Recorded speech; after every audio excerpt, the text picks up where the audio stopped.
Hola, en la clase de hoy vamos a comenzar un vasto tema de la física llamado electromagnetismo y vamos a comenzar por un subcapítulo dentro de este vasto tema que es el campo magnético y las fuerzas magnéticas. Remontándonos hasta los orígenes del magnetismo, nos adentramos en la espesa niebla del campo de batalla de Zulou, donde 2600 años antes de nuestra era, las huestes del emperador Wanti, apodado el Emperador Amarillo, salían victoriosas de su lucha contra las tropas de Chizhou, gracias a haber sido guiadas a través de la densa bruma por una pequeña figurita cuyo brazo extendido siempre apuntaba al sur. Esta es la leyenda de la que es sin duda la primera brújula de la que se tienen referencias. Avanzando en el tiempo, nos encontramos en una región de la Grecia antigua llamada Magnesia, donde existían unas minas de las que se extraía un mineral que mostraba la sorprendente propiedad de atraer el hierro. He ahí el origen del nombre, el magnetismo. Y fueron las experiencias de físicos tan célebres como iremos viendo a lo largo de estas lecciones, tales como Oersted, Ampère, Biot, Savart, Faraday y Henry, las que iniciaron este camino. Pero lo que nadie podía sospechar entonces era que en 1865 un señor llamado Maxwell mostrara que el magnetismo formaba parte también de la esencia propia de la luz.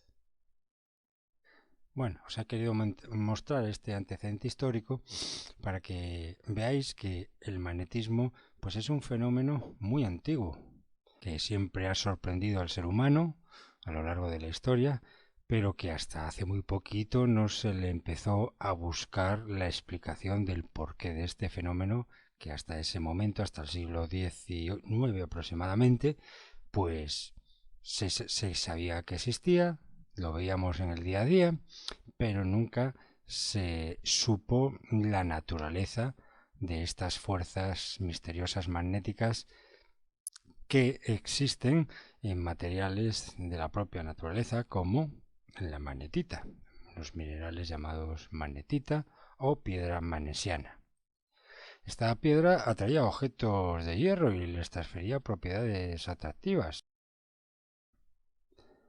Pues muy bien, tras estos anecdotarios históricos que os he comentado y que entendáis que el magnetismo es un fenómeno que ya viene desde la propia antigüedad, que se conoce, pues vamos a comenzar a estudiar la naturaleza de estas fuerzas magnéticas que poseen pues ciertos materiales, no solo los minerales como la magnetita, sino otros. He dicho, en la actualidad todos estamos utilizando fuerzas magnéticas. Están en el corazón de los propios motores eléctricos, de los aparatos de televisión, hornos de microondas, altavoces o bocinas, en las impresoras, en las unidades lectoras de discos, en los magnetones núcleos correspondientes a sistemas de transmisión de radar, etcétera, etcétera. Las fuerzas eléctricas que hemos estudiado y ahora las fuerzas magnéticas que vamos a comenzar a estudiar, pues ambos tipos de fuerzas son muy diferentes, aunque están íntimamente relacionadas, pero son dos fuerzas de naturalezas totalmente diferentes una de la otra. Si recordáis, para estudiar las fuerzas de repulsión o atracción entre dos cargas eléctricas, utilizábamos la idea de campo. Recordar, por ejemplo, que las fuerzas eléctricas ocurrían en dos etapas. Por ejemplo, en este caso tenemos dos cargas en el espacio, una carga positiva Q1 y una carga negativa Q2, y por ejemplo la carga Q1 podemos interpretar que produce un campo eléctrico a su alrededor, en el espacio que la rodea, como primera etapa, y como segunda etapa, una segunda carga Q2 responde a este campo generado por Q1 en el sentido de experimentar Q2 una fuerza eléctrica. En este caso sería una fuerza eléctrica atractiva, como ya bien sabéis todos, atractiva y en el sentido de llevarla de Q2 hasta Q1. Pues bien, la interacción magnética o las fuerzas magnéticas entre dos cargas en movimiento también podemos enfocarlas desde el punto de vista que estas fuerzas magnéticas ocurren en dos etapas. En primer lugar, una carga o un conjunto de cargas en movimiento, es decir, una corriente eléctrica. Por ejemplo, esta carga o este conjunto de cargas positivas Q1 se encuentra en movimiento y lo he marcado con este vector velocidad instantánea, con esta flecha o vector velocidad.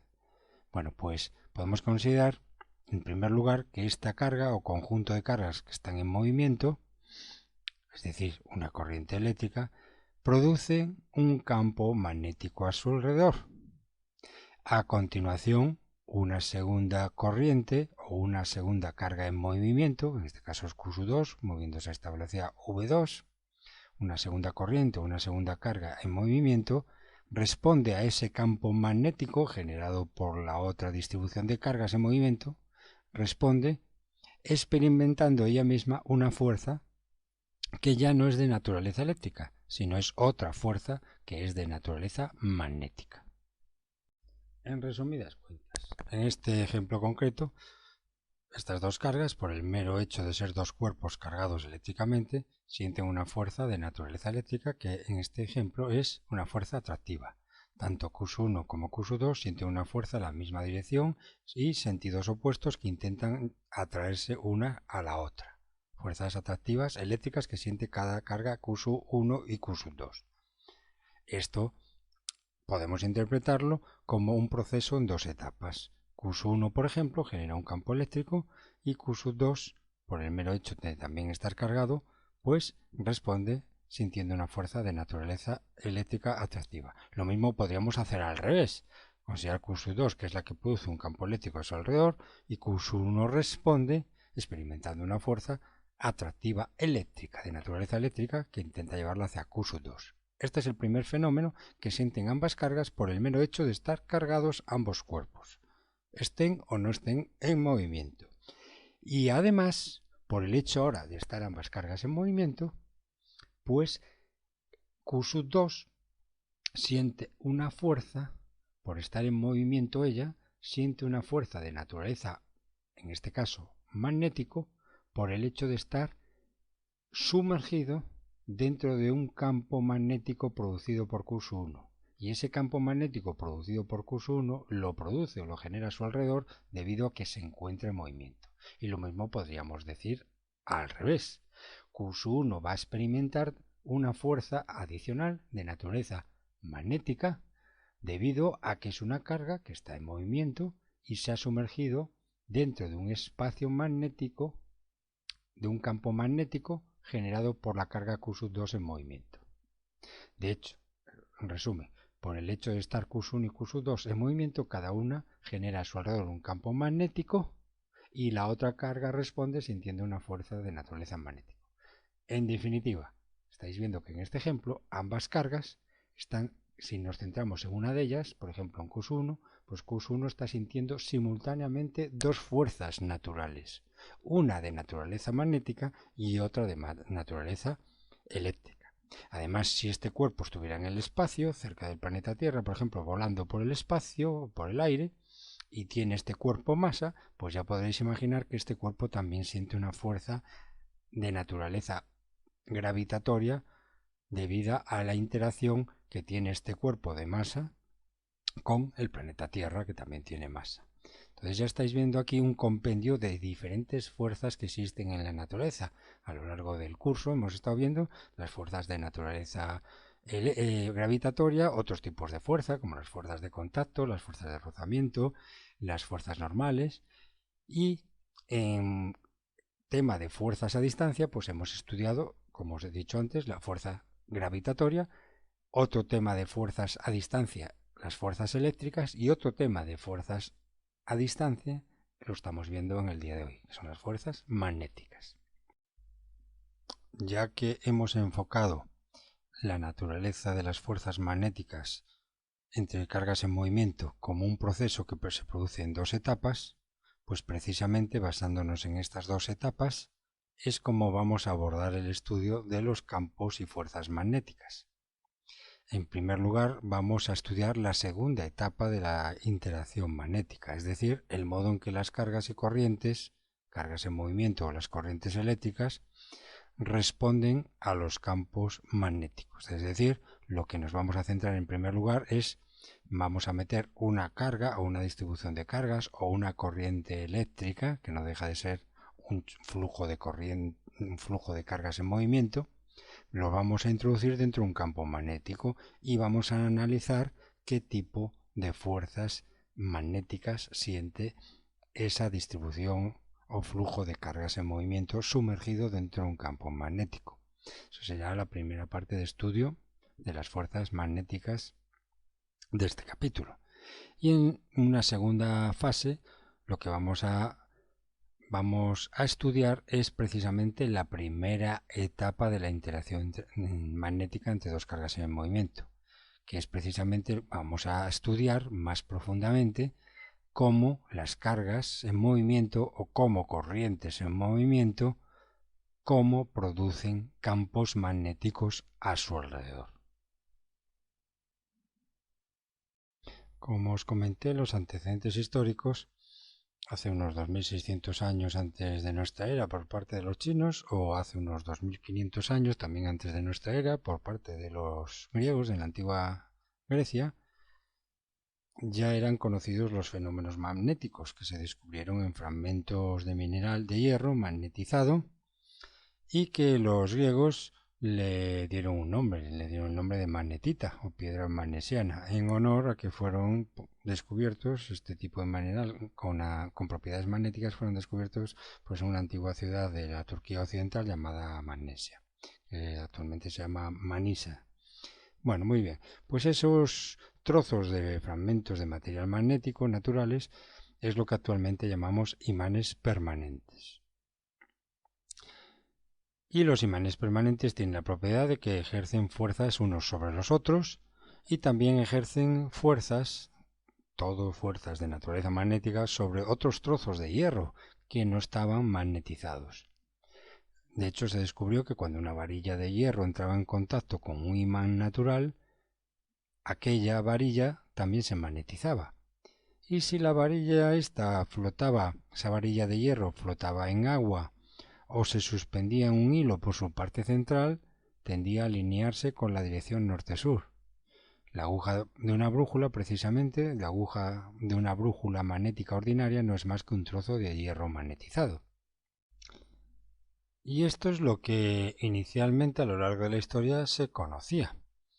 No se sabía lo que os he adelantado anteriormente, de que el campo magnético realmente lo producen cargas en movimiento. Lo único que sabían en la antigüedad era que existían estos imanes permanentes de la naturaleza, o bien que ciertos hierros se podían magnetizar y se convertían en imanes pues semipermanentes o no permanentes, y que esos imanes permanentes, semipermanentes o no permanentes pues producían un campo magnético a su alrededor, de tal manera que si se acercaban entre sí, se atraían, se repelían, o sea que existían unas fuerzas de interacción entre ellos, pero para nada tenían clara la naturaleza de estas fuerzas magnéticas entre este tipo de materiales. Entonces, antes de que se entendiera, como digo, la relación que había entre las interacciones magnéticas y las cargas en movimiento que os adelanté anteriormente, pues las interacciones o las fuerzas que existían entre los imanes permanentes y las agujas de las brújulas y cualquier otro tipo de hierro magnetizado, pues estas interacciones se describían en términos de polos magnéticos. De tal manera que descubrieron la existencia en imanes tipo barra, como veis aquí, la existencia de dos polos. Un extremo le llamaron polo norte y otro extremo polo sur. El extremo que se llama polo norte se llamaba así porque si el imán de barra le damos libertad para girar, pues uno de sus extremos vieron que señalaba el norte, cerca al norte geográfico del planeta Tierra.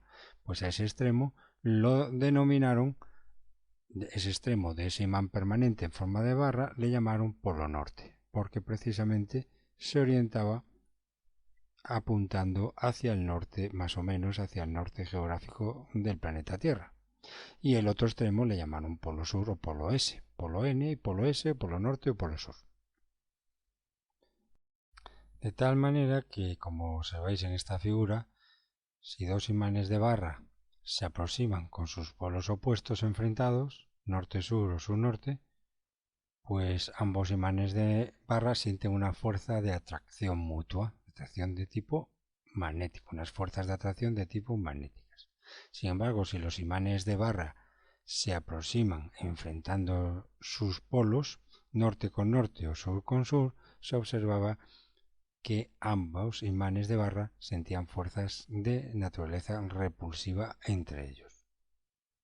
Por lo tanto, resumiendo, los polos opuestos se atraen y los polos iguales se repelen.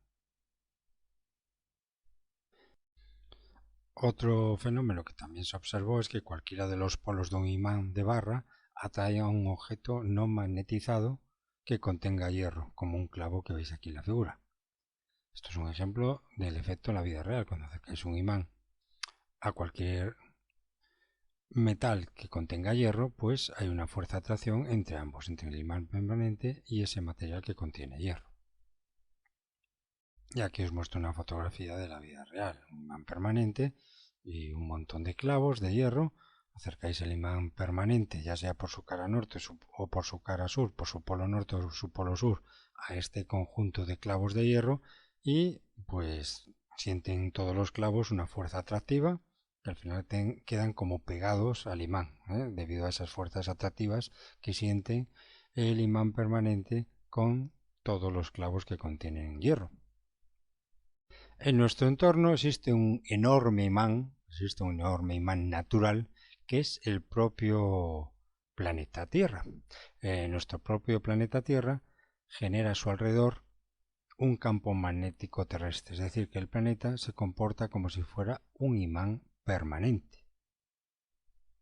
El hecho de que el planeta Tierra se comporte como un imán permanente y que por tanto produzca o genere a su alrededor, en el espacio que lo rodea, un campo magnético, es debido a corrientes internas que se producen en el núcleo del planeta. Además, esas corrientes van cambiando con el tiempo y por tanto van cambiando ligeramente también con el tiempo la configuración del campo magnético que rodea el planeta Tierra. De la misma manera que los campos eléctricos los representábamos con líneas de campo eléctrico, pues también los campos magnéticos podemos representarlo de forma un poquito abstracta, gráfica, mediante líneas de campo magnético en este caso. Y pues aquí tenéis una distribución de las líneas del campo magnético que rodean al imán que es nuestro planeta Tierra. ¿Cómo se ha definido a la hora de dibujar estas líneas de fuerza de campo magnético? Pues como bien dice aquí, las líneas de campo magnético muestran la dirección a donde apuntaría una brújula que se colocara en un sitio dado. Si colocamos aquí en este punto una brújula, vemos que la brújula, su polo norte, apunta al polo norte geográfico. Y entonces por aquí pasaría una línea de campo magnético que atravesaría nuestra brújula en la dirección desde su polo sur a su polo norte. El polo norte de una brújula señala el polo sur magnético de la Tierra. Por tanto, de aquí sacamos en conclusión que el polo sur del imán llamado Tierra está en las cercanías del polo norte geográfico. ¿Por qué?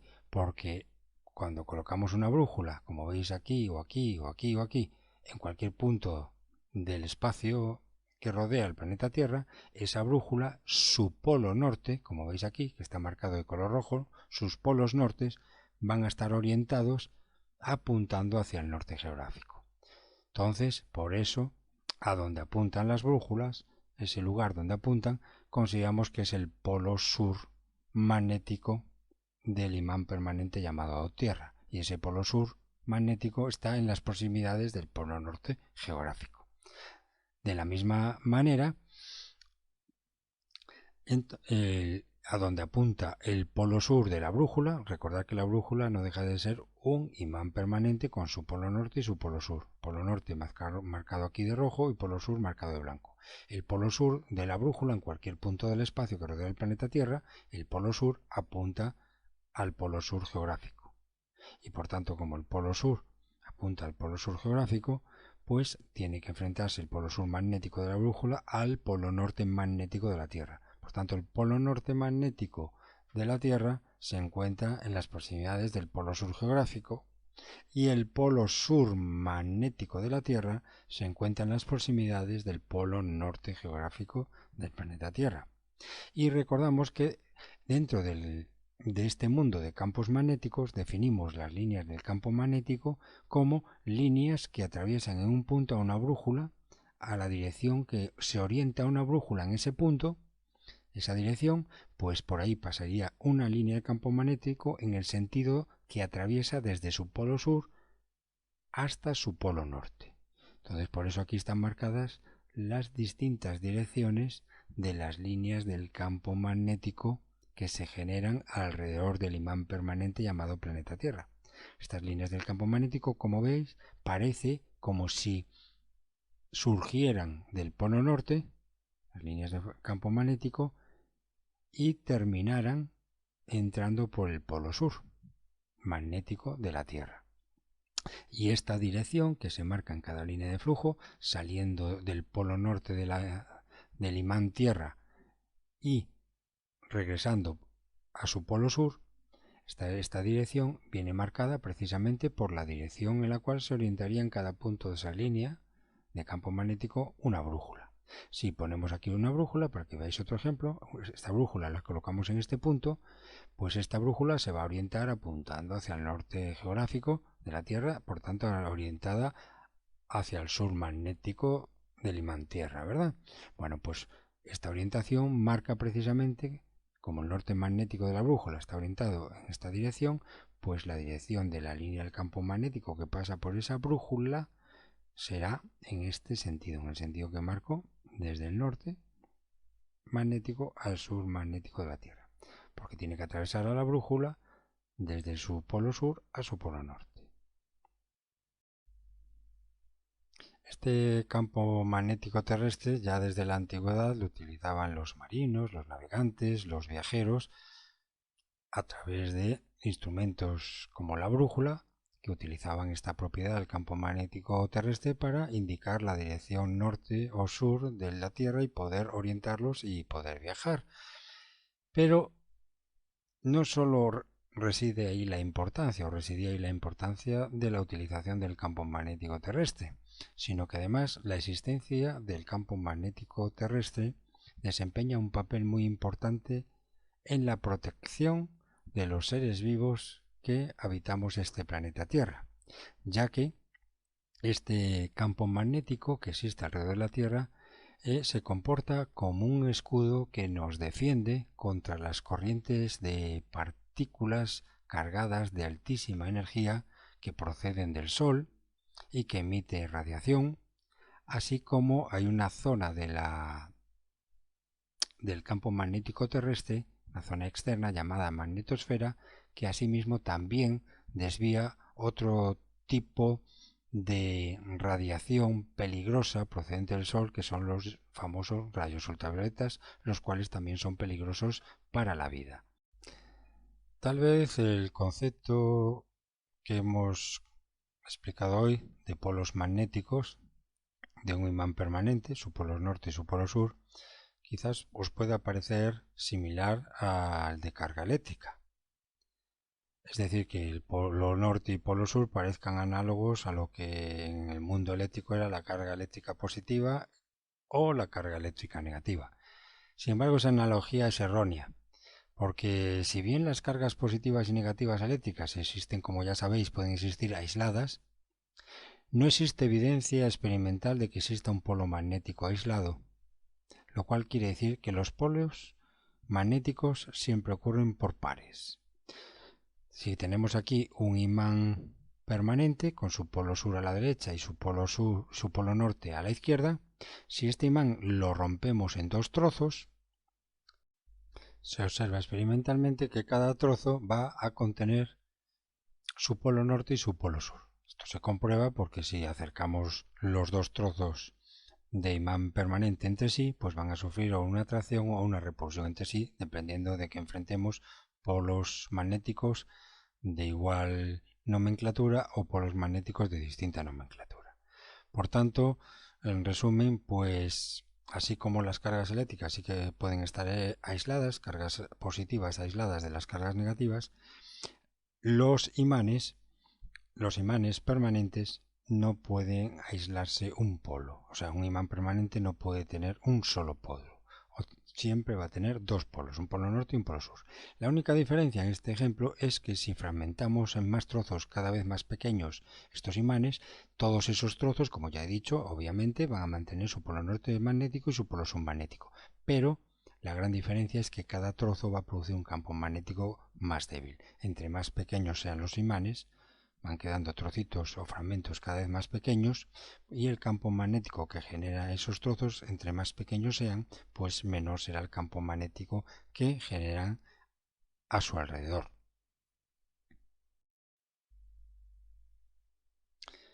Bueno, hasta el momento sabemos que existen minerales como la magnetita, que les llamamos imanes permanentes, que generan un campo de naturaleza magnética en el espacio que lo rodea, al igual que el planeta Tierra genera un espacio magnético alrededor del espacio que rodea el planeta Tierra. ¿Y cómo evidenciamos experimentalmente la existencia de ese campo invisible alrededor del planeta Tierra, por ejemplo, o de un imán permanente, pero en particular del planeta Tierra? ¿Cómo evidenciamos que existe ese campo magnético? Experimentalmente lo evidenciamos colocando un imán dentro del campo magnético terrestre. Por ejemplo, una brújula, la aguja de una brújula no deja de ser un imán permanente pequeñito que al colocarlo o sumergirlo dentro del campo magnético terrestre, pues siente unas fuerzas. Y de esta manera se evidencia la existencia de ese campo invisible llamado campo magnético terrestre.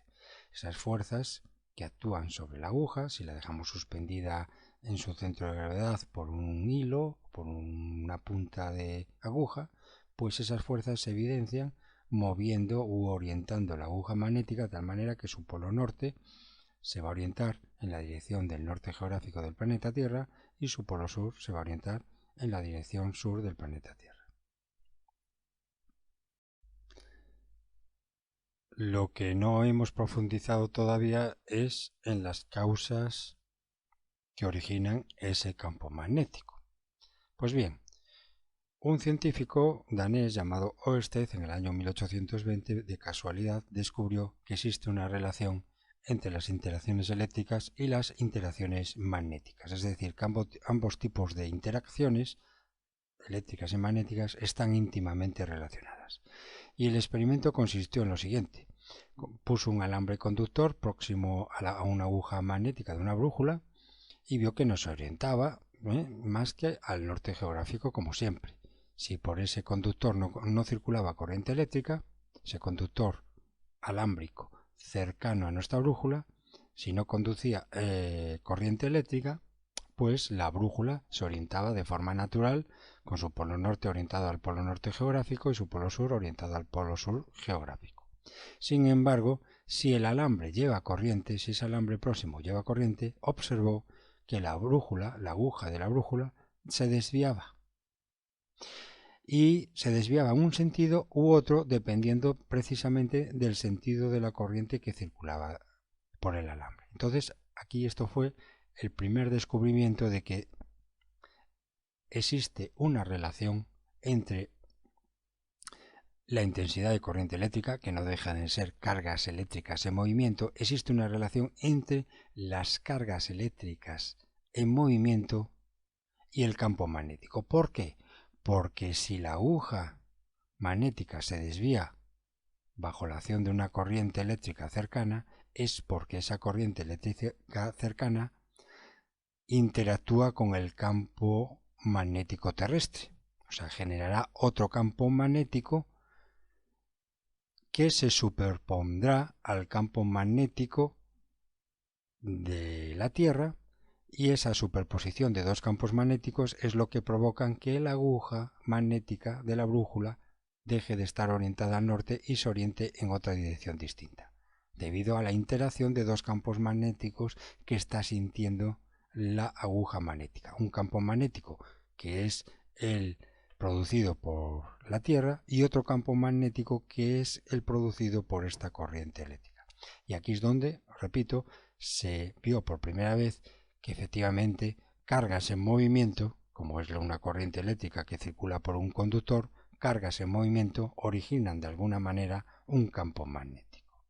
Bueno, pues por hoy hemos terminado y en la próxima lección abordaremos cómo es la naturaleza de las fuerzas magnéticas que sienten cargas en movimiento cuando se sumergen dentro de un campo magnético. Muchas gracias por vuestra atención y hasta la próxima lección.